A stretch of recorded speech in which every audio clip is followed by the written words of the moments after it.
श्री सुखदेव जी बड़े प्रसन्न भय हैं और उन्होंने कहा, श्री शुक उवाच वरीयानेशते प्रश्नः क्रतो लोकहितं नृप आत्मवित् सम्मतः पुंसां श्रोतव्यादिषु यः परः।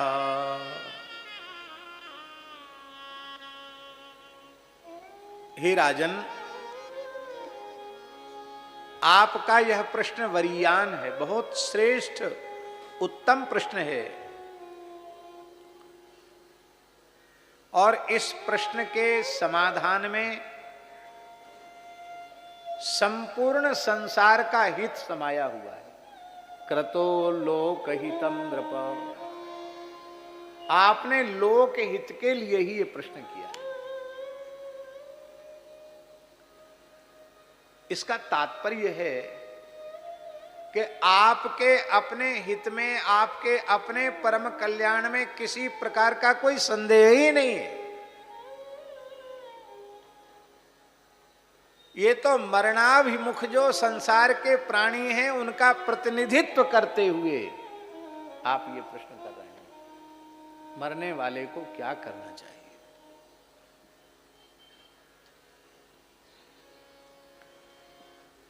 दास के मन में विचार उठते हैं तो 5 ऐसे कारण हैं महत्वपूर्ण, जिनसे ये प्रमाणित होता है कि राजर्षि परीक्षित के कल्याण में संदेह नहीं है। वो कथा सुने न सुने, वो कुछ करें न करें, उनका सहज कल्याण हो जाएगा। उसके 5 हेतु हैं।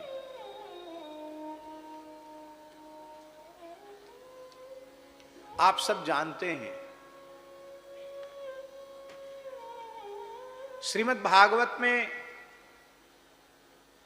परम भागवत महाभागवत श्री प्रहलाद जी का चरित्र है और प्रहलाद जी से भगवान नृसिंह ने स्वयं कहा है, त्रिसप्तभिः पिता पूता पितृभिः सहते नघ यत्साधोष्य कुले जातो भवान वै कुल पावनः। आप कहते मेरे पिता का उद्धार हो जाए। अरे तुम्हारे जैसा भक्त पुत्र जिस कुल में उत्पन्न होता है उसकी 21 पीढ़ियों का उद्धार हो जाता है। ते पूयंत कीकटा, कीकट आदि देशों में जन्म लेने वाले लोग भी उन देशों में किसी भक्त के आविर्भाव से पवित्र हो जाते। भक्तमाली जी प्रमाण है। नाभा जी ने कहा, गौड़ देश पाखंड मैं टिकियो भजन परायण, गौड़ देश पाखंड मैं टिकियो भजन परायण, करुणा सिंधु कृतज्ञ भये अगतिन गति धायन, दस धारस आक्रांत महत जन चरण उपासे, नाम लेत निहि पाप दुरित तेहि नर के नासे, अवतार विदित पूरब मही उभय महंत देहि धरी, श्री नित्यानंद कृष्ण चैतन्य की भक्ति दसों दिश विस्तरी।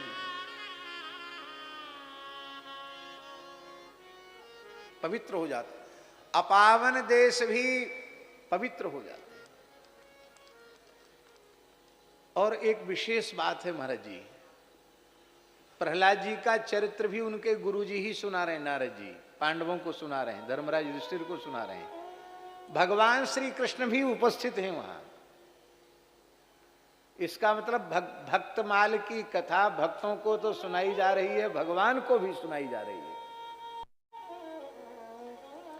और महाराज जी प्रहलाद चरित्र को सुनने के बाद युधिष्ठिर के मन में आया कि प्रहलाद जी कितने भाग्यशाली भक्त थे, हम उतने भाग्यशाली नहीं हैं। उनके मन की पीड़ा का अनुभव करके नारद जी ने कहा, नहीं नहीं, ऐसा मत सोचो, आप तो प्रहलाद जी से अधिक भाग्यशाली। बड़ा प्यारा श्लोक है सप्तम स्कंद का।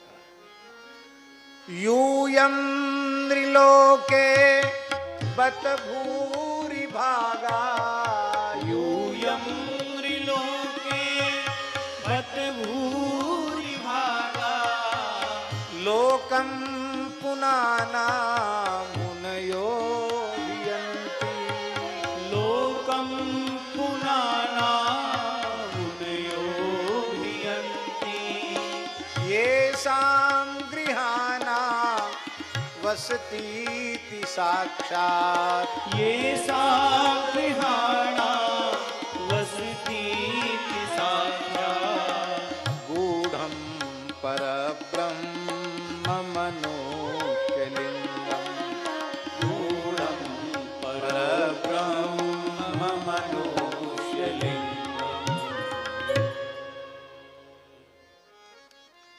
वहां अकेले प्रहलाद जी भाग्यशाली हैं, यहाँ यूयम आप सब, बत निश्चय ही आप लोगों जैसा भाग्यशाली और कोई पूरे भुवन कोश ब्रह्मांड में नहीं। भूरि भागा, भाग्यशाली कौन है? बहुत पढ़ लिख गया हो, बहुत यश कीर्ति या धन का अर्जन कर लिया हो, अथवा बहुत ऊंची कोई पद प्रतिष्ठा प्राप्त कर ली हो, लोक की दृष्टि में तो उसे भाग्यशाली माना जाएगा। किंतु परमहंस चक्र चूड़ामणि आचार्य महामुनिंद्र भगवान सुखदेव जी की दृष्टि में वो भाग्यशाली नहीं है। इन विरक्त संतों की दृष्टि में परम भाग्यशाली वही है जो त्रिभुवन को पवित्र करने वाले महात्मा यदि उसके अतिथि बन रहे हैं तो वह भाग्यशाली है। लोकम पुनाना मुनयो भियन्ति, त्रिभुवन को पवित्र करने वाले महात्मा प्रेम पूर्वक बिना बुलाए, अभियंती बिना बुलाए आते हैं। आप न्योता भेजने नहीं जाते हैं तो बिना बुलाए क्यों आते हैं? खीर मालपुआ पाने के लिए आते हैं, कारी रोटी धोरीदार, या पीतांबरी ओढ़ने आते हैं, या दक्षिणा का लिफाफा लेने आते हैं। हमारे जैसे तो इसलिए भी पहुंच जाएंगे। पर जिन महात्माओं का नाम लिया जा रहा है वे इस शिक्षा से नहीं आते हैं। क्यों आते हैं फिर? कोई महात्मा आंख नाक दबाने लग जाता है, प्राणायाम आदि साधन करने लग जाता है, समाधि लगाने लग जाता है, तो दूसरा महात्मा कहता रे भाई काहे लिए सब कर रहे हो? इतना कठोर साधन क्यों कर रहे हो? इसलिए ना कि एक क्षण के लिए तुम्हारे ध्यान में श्री कृष्ण आ जाएं। अरे चलो ना पांडवों के यहां, इंद्रप्रस्थ चलो। ये शाम गृहाना वसती, यहां भी आंग उपसर्ग है महाराज जी। आवसती, आवसती माने आसक्ति पूर्वक श्री कृष्ण तुम्हारे यहां निवास करते हैं। आसक्ति पूर्वक द्वारिका में नहीं रहते हैं, आसक्ति पूर्वक अपने भक्त पांडवों के घर में रहते हैं। और गृहम आवसती नहीं, ग्रहान आवसती बहुवचन है। इसका तात्पर्य है कि जैसे द्वारिका में 16,108 महलों में प्रत्येक महल में श्री कृष्ण का दर्शन होता है, ऐसी पांडवों के प्रत्येक पांडव के भवन में श्री कृष्ण का दर्शन होता है। कुंती बुआ को अनुभव होता है कि मेरा भतीजा तो हमको छोड़ के कहीं जाता ही नहीं, हमारे पास ही बैठे रहते हैं। द्रौपदी को अनुभव होता है कि वो तो अंतःपुर में ही रहते हैं। युधिष्ठिर को अनुभव होता है वो तो हमारे ही महल में रहते हैं। भीम दादा को अनुभव होता है कि तो हमारे ही महल में रहते हैं। अर्जुन को लगता है वे मेरे प्राण सखा हैं, अंतरंग सखा हैं, मुझे छोड़कर कहां जाएंगे, वे तो मेरे पास ही रहते हैं। नकुल सहदेव को लगता है कि वे तो निरंतर मेरे ही पास रहते हैं। ये शाम गृहाना वसती थी, आवसती, और उस अखंड अचिंत्य अनंत ऐश्वर्य रूप में नहीं, गूढ़म छिप करके रहते हैं। परब्रह्म मनुष्य लिंगम, मनुष्य लिंग में मनुष्य जैसी लीला करते हुए श्री कृष्ण अपने ब्रह्मत्व को छिपाकर नर लीला कर रहे हैं। प्रहलाद जी के ऊपर कितनी देर की कृपा हुई, कृपा की और भगवान नरसिंह अवतार हो गए। तुम्हारे यहां तो अपना लुटिया डोरी कमंडल दंड कमंडल आसन बासन लेके आ गए, जाते ही नहीं, यहीं पड़े रहते हैं। इसके बाद नारद जी ने अपना चरित्र सुनाया महाराज जी, और अपना चरित्र सुनाने के बाद फिर 2 श्लोकों की पुनरावृत्ति के एक ही स्कंद में फिर कहा ये हैं, यूयं त्रिलोके बत भूरि भागा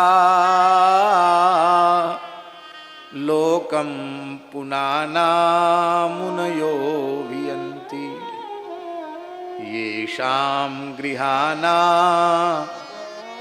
वसतीति साक्षात् गूढ़ं परब्रह्म मनुष्यलिंगम। दूसरा श्लोक, ये दोनों श्लोक 2 बार आए एक ही स्कंद में, एक ही वक्ता के द्वारा। सवायम ब्रह्म महद विमृग्यम कैवल्य निर्वाण सुखानुभूति प्रियः सुहृद्वः खलु मातुलेयः आत्मारहणीयो विधिकृत गुरुश्च। 2 बार कहने की क्या आवश्यकता पड़ गई?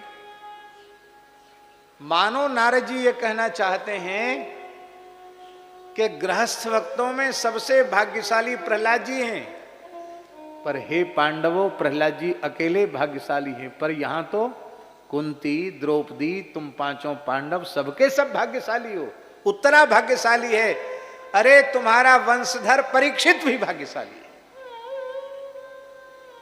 यूयम, इसका मतलब प्रहलाद जी से भी अधिक भाग्यशाली आप सब हैं। और विरक्त भक्तों में नारद जी सबसे श्रेष्ठ हैं। अहो नारद धन्योसी विरक्ता नाम शिरोमणि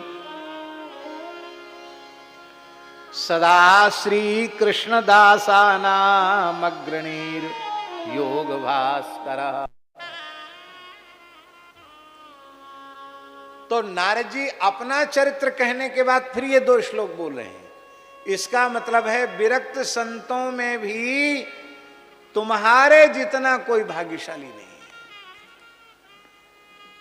तुम्हारे नौकर बन गए, तुम्हारे स्वामी बन गए, तुम्हारे यज्ञेश्वर अग्र पूज्य बन गए, तुम्हारे भाई बन गए, तुम्हारे मित्र बन गए, सुहृद बन गए, विधिकृत बन गए, गुरु बन, क्या नहीं बन गए तुम्हारे।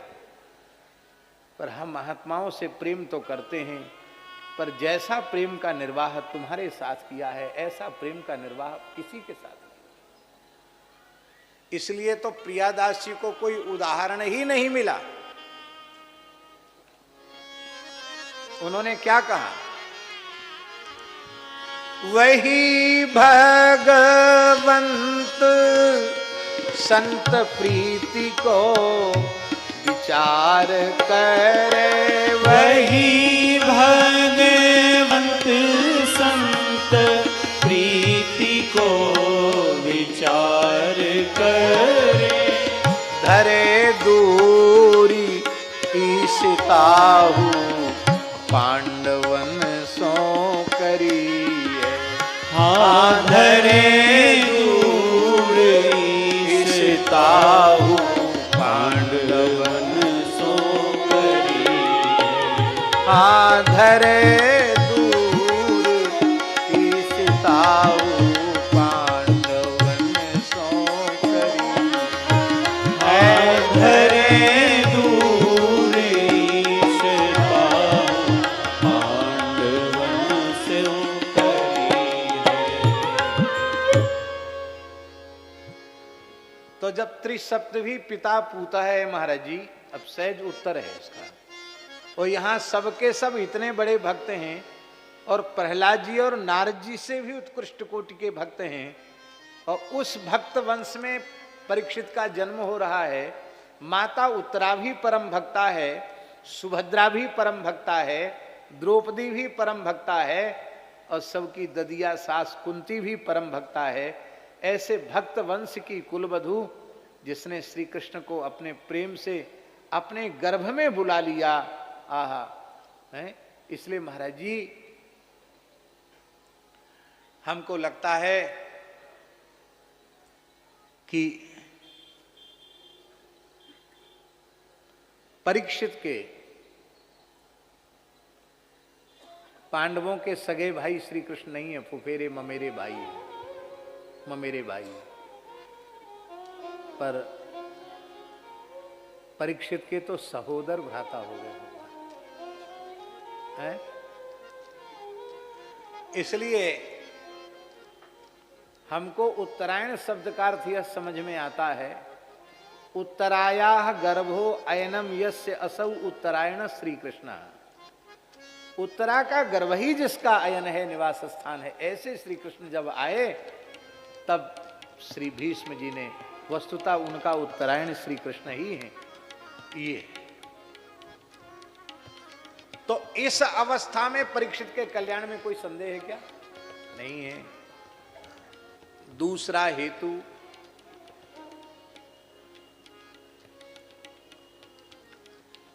किसी अधम से अधम,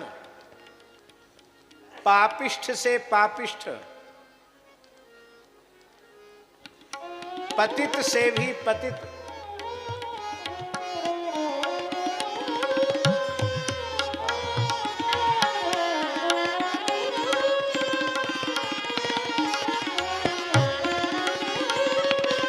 हमारे श्री अयोध्या जी के महान विभूति पूज्यपाद, हाँ पुस्तक हम ले लेंगे।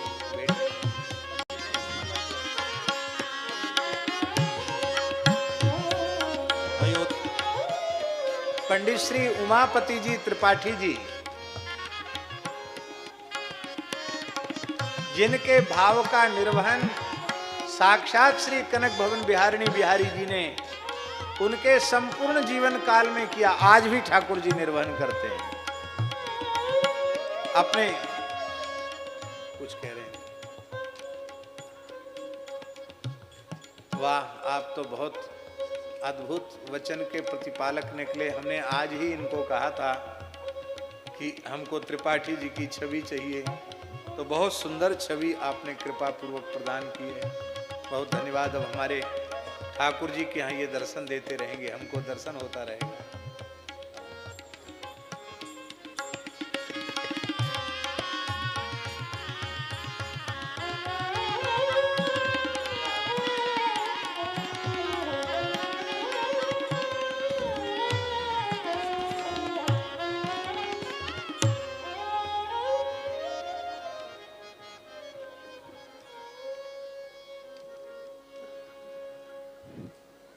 अयोध्या नगर निगम के मेयर आदरणीय श्री महंत तिवारी मंदिर के श्री महंत श्री गिरीशपति त्रिपाठी जी पंडित श्री उमापति शर्मोपाध्याय उमापति त्रिपाठी जी के श्री विग्रह को श्री महाराज जी को समर्पित किए, और उनके द्वारा रचित जो ग्रंथ है वह भी महाराज जी को समर्पित किए हैं। मैं आदरणीय अयोध्या नगर निगम के मेयर के श्री चरणों में बारंबार वंदन करता हूँ।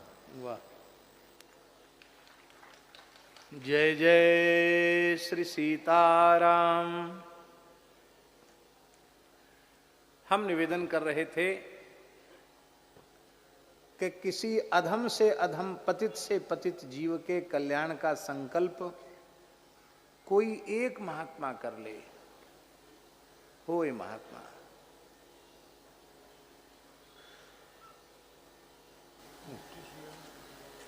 जानवर, और वह, हम अपनी बात पूरी कर दें, और वह सर्व साधन शून्य हो, किंतु एक महात्मा यदि उसके कल्याण का संकल्प कर लें तो उस जीव के कल्याण में संदेह नहीं। इतना ही नहीं, किसी पापिष्ठ मनुष्य को मृत्यु के क्षण में किसी संत का दर्शन हो जाए, वो बेहोश है, संत की दृष्टि उसके शरीर पर पड़ जाए तो भी निष्पाप होकर भगवान के धाम का अधिकारी होगा। इससे भी आगे की बात जीवित अवस्था में नहीं हुआ, मृत्यु के क्षण में भी नहीं हुआ। अंतिम यात्रा जा रही थी, उस अंतिम यात्रा पर दृष्टि पड़ गई, उस मृत देह पर दृष्टि पड़ गई तो भी उसकी अधोगति नहीं होगी। होए कोई महात्मा, इतना भी नहीं, संस्कार हो रहा था जमुना किनारे, सरयू किनारे, महात्मा की दृष्टि चिता पर पड़ गई, स्वाभाविक दृष्टि पड़ गई तो भी वह भगवत धाम प्रयाण करेगा। महाराज जी, भक्तमाली जी प्रमाण है, बैठे हैं। कम ध्वज के कपिचारु चिता पर काष्ठ जिलाए, जय मिल के जुधमाही अश्व चढ़ आपुन धाये। कमधुज जी का चरित्र है भक्तमाल ग्रंथ में, जिनकी चिता के धुआं के लगने से बन के संपूर्ण प्रेतों का उद्धार हो गया। और एक दुर्भाग्य से कहीं भूले भटके चला गया था घूमने फिरने, वो साल 1.5 साल में आया तो उसने देखा हमारा कोई संगी साथी वहां है नहीं, कहाँ गए सब? बोले वो तो कमधुज जी की चिता के धुआं के लगने से मुक्त हो गए। भक्त की, संत की महिमा देखिए महाराज जी। अब वहां कोई चिन्ह भी नहीं था संस्कार का, पर जिस स्थल पर संस्कार हुआ था उस पर कुछ कंडा लकड़ी करके धुआं किया तो उस धुआं के लगने से भी उस भूले भटके प्रेत का उद्धार हो गया। और परीक्षित कितने भाग्यशाली हैं, सृष्टि के सभी पूज्य ऋषि, महर्षि, ब्रह्मर्षि, राजर्षि, पितृर्षि, देवर्षि, कांडर्षि सब एक साथ बैठे हैं और यह संकल्प लेकर बैठे हैं जब तक परीक्षित को भगवत चरणारविंद की प्राप्ति नहीं हो जाएगी तब तक हम यहां से हिलेंगे नहीं। परीक्षित के कल्याण में संदेह है क्या? क्रतो लोक हितम नृप, 2 कारण हो गए। तीसरा कारण गंगा च देवी, गंगा जी स्वयं में क्या कहना, समृद्धम सौभाग्यम सकल वसुधाया किमपि तन। पंडितराज जगन्नाथ जी ने गंगा लहरी में क्या कहना है, अद्भुत है गंगा जी का वैभव।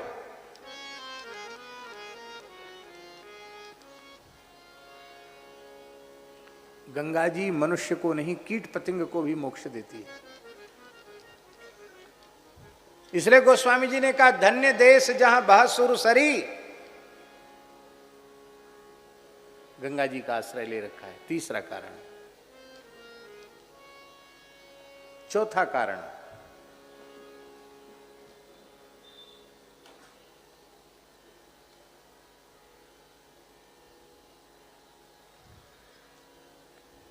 धृत चित्त मीशे, ईसे चित्तम धृतम, यह सबसे महत्वपूर्ण कारण है। पहला कारण भक्त कुल में जन्म,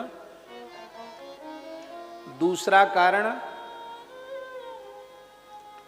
संतों के द्वारा उनके कल्याण का किया गया संकल्प, तीसरा कारण गंगा जी, चौथा कारण परीक्षित ने अपने चित्त में भगवान को धारण कर रखा है। और वस्तुतः परीक्षित, इस सिद्धांत के अनुसार परीक्षित के रूप में कोई ब्रजगोपी दिखाई पड़ती है, क्योंकि धन्याः ब्रजस्त्रिय उरुक्रम चित्तयानाः, ब्रजांगनाएं धन्य हैं जिनके चित्त पर श्री कृष्ण चढ़े रहते हैं। जिसके चित्त पर श्री कृष्ण चढ़े हों वो किसी आकार प्रकार में हो, वो वस्तुतः गोपी है, ये गोपी है। पांचवा महत्वपूर्ण कारण, जिन चितये प्रभु जे प्रभु हेरे, ते सब भय परम पद जो। सबसे अधिक भाग्यशाली ध्रुव जी हैं